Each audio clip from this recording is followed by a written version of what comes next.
بسم اللہ الرحمن الرحیم الصلاۃ والسلام علیک یا سیدی یا رسول اللہ وعلی آلک واصحابک یا سیدی یا حبیب اللہ۔ معزز سامعین کرام، السلام علیکم ورحمۃ اللہ وبرکاتہ۔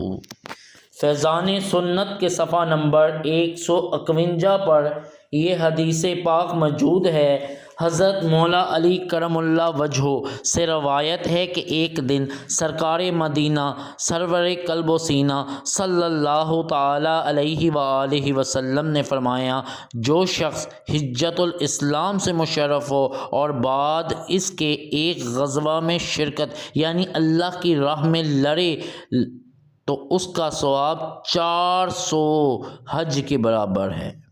400 حج کے برابر ہے۔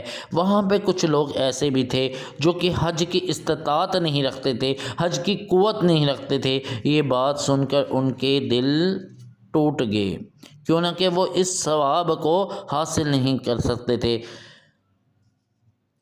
اللہ رب العزت کا دریائے رحمت جوش میں آیا، میرے آقا پیارے مصطفیٰ صلی اللہ علیہ وآلہ وسلم پر وحی فرمائی، اے محبوب صلی اللہ علیہ وآلہ وسلم، جو شخص تم پر درود بھیجے گا اس کو 400 غزوات کا ثواب ملے گا۔ ہر غزوہ 400 حج کے برابر ہوگا۔ 400 کو 400 سے ضرب دینے سے حاصل ضرب 1,60,000 آیا ہے۔ الحمدللہ، درود شریف پڑھنے سے 1,60,000 حج کا ثواب ملتا ہے۔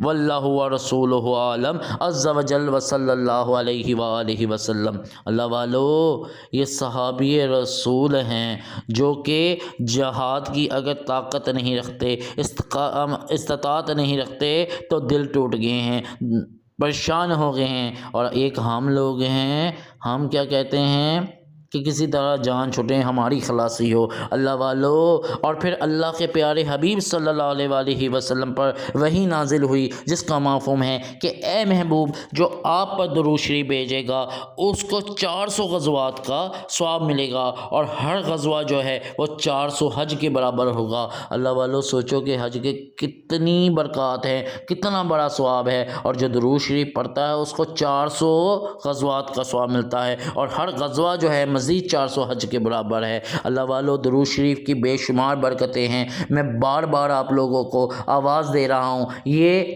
عمل کی دنیا ہے، اس یہاں پہ عمل کریں گے، آخرت میں آپ کو اس کا ثواب ملے گا، آخرت میں آپ کو اس کی جزا معلوم ہوگی، بلکہ قبر میں آنکھ کھلتے ہی آپ کو پتہ چل جائے گا، اندازہ ہو جائے گا کتنی بڑی عظیم دولت آپ سمیٹ لائے، کیونکہ آپ درود شریف پڑھا کر دیتے تھے۔ اللہ تبارک و تعالیٰ کا آپ شکر اس وقت ادا کریں گے۔ ہم لوگ بار بار چیخ کے کہتے ہیں درود شریف پڑھیں، درود شریف پڑھیں۔ ہم سارا دن بولتے ہیں، فالتو بولتے ہیں، ضرورت سے زیادہ بولتے ہیں، گالیاں دیتے ہیں، چغل خوری کرتے ہیں، گالی گلوچ کرتے ہیں، تہمتیں لگاتے ہیں، جھوٹ بولتے ہیں۔ اللہ والو، اس سے بہتر ہے کہ اپنے وقت کو درود شریف پہ لگا دو، اور جو درود شریف کی کثرت کرتا ہے نا، وہ گالی گلوچ بھی چھوڑ دیتا ہے، وہ جھوٹ بھی نہیں بولتا، وہ ہر طرح کے زبان کے گناہوں سے بچ جاتا ہے۔ اللہ والو، درود شریف پڑھو، درود شریف پڑھو، خود بھی درود شریف پڑھو، اپنے بیوی بچوں کو، اپنے شوہر کو درود شریف پہ لگاؤ،